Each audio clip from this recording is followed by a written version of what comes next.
This is the video Understanding 4. In this video I'll take a look at some of the themes that come up in episode 4 of the drama and also talk about the history of the Japanese language. Episode 4 is about common and standard Japanese. Common language refers to the language that people actually speak. Standard language is the language that the government regards as being correct. In language courses, you study standard Japanese. The point of this episode is that standard Japanese is just one variant of Japanese. In the old days there were lots of regional dialects, but the Meiji government put a lot of work into creating a standard national language. Many of these dialects still survive but are not as strong as before. Now everybody knows standard Japanese. This map shows the main dialects of Japanese. The main linguistic division is between Kanto dialect, which is called Kanto Ben, and Kansai dialect, which is called Kansai Ben. For example, in Tokyo people say wakaranai, but in Osaka they say wakarahen. One variety of non-standard Japanese seen in the drama is that used by subcultures. Luca is an otaku who writes his own fan magazine. These fan magazines use lots of different kinds of slang. As we see in this episode, Luca makes up his own readings for kanji. Miki, the girl he likes, works in a maid cafe in Akihabara, the center of otaku culture in Tokyo. She is from Aomori Prefecture in the Tohoku region and speaks Tsugaru dialect. Aomori is at the northern tip of Honshu in the Tohoku region. Tohoku is made up of 6 prefectures: Fukushima Ken, Yamagata Ken, Miyagi Ken, Morioka Ken, Akita Ken, and Aomori Ken.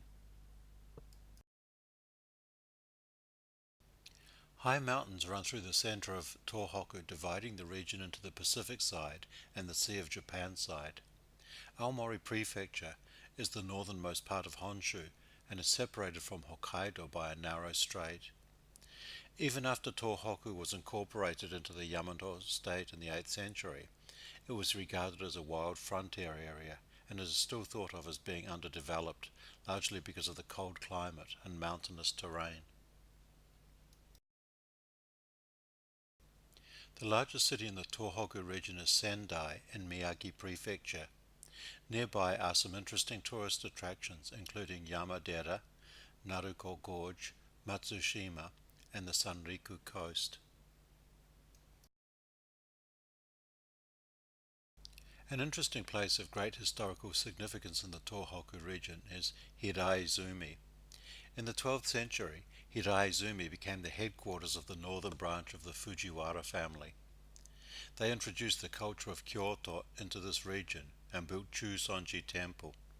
However, they came into conflict with Minamoto no Yoritomo, the founder of the Kamakura Bakufu, and were destroyed.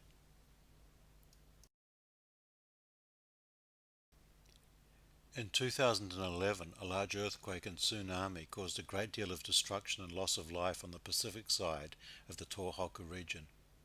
Especially the damage to nuclear power plants in Fukushima caused an environmental disaster.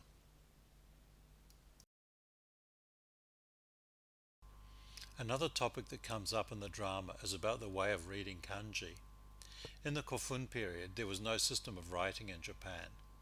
In the Asuka period, people began using Chinese characters as a part of the general process of cultural borrowing from the Asian mainland that took place at that time.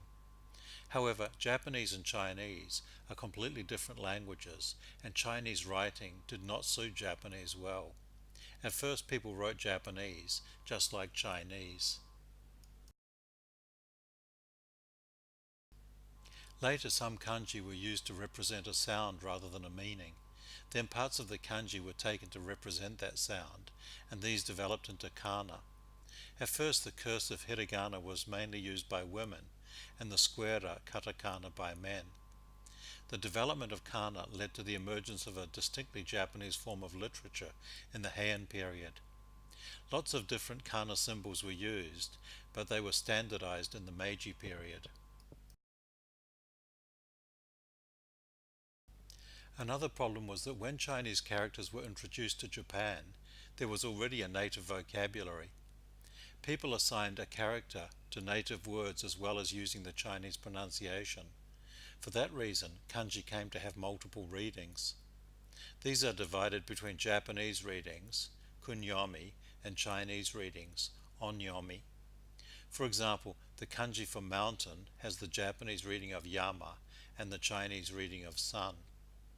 Where there are words written with two kanji, usually they are both read the Chinese way.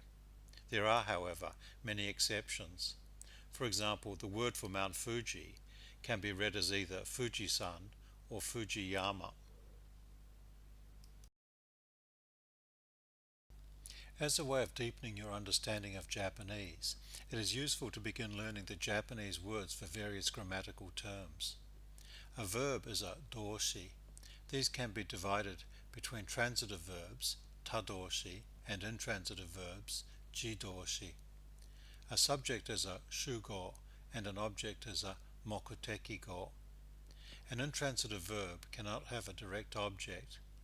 So, gakusei ga terebi o tsukeru, the student turns on the TV, that's transitive, but terebi ga tsuku, the TV turns on, is intransitive.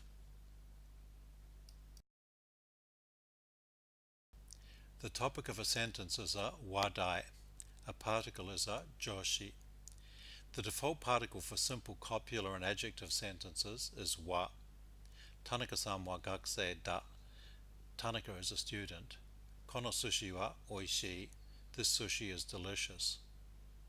With verbs, the default pattern is subject, direct object, verb. Sensei ga sushi o taberu. The teacher eats sushi. To change the subject into the topic, change the particle from ga to wa. So sensei wa sushi o taberu. As for the teacher, he eats sushi. To change the object into the topic, move it to the head of the sentence and change the particle to wa. So sushi wa sensei ga taberu. As for the sushi, the teacher eats it. An e adjective is a keiyoshi and a na adjective is a keiyodoshi. Remember that e adjectives follow their own patterns, but na adjectives follow the copular pattern. Kono hon wa omoshiroi. This book is cheap. Gakusei wa jouzu da. The students are skillful. E adjectives come directly in front of nouns, but na adjectives are followed by na.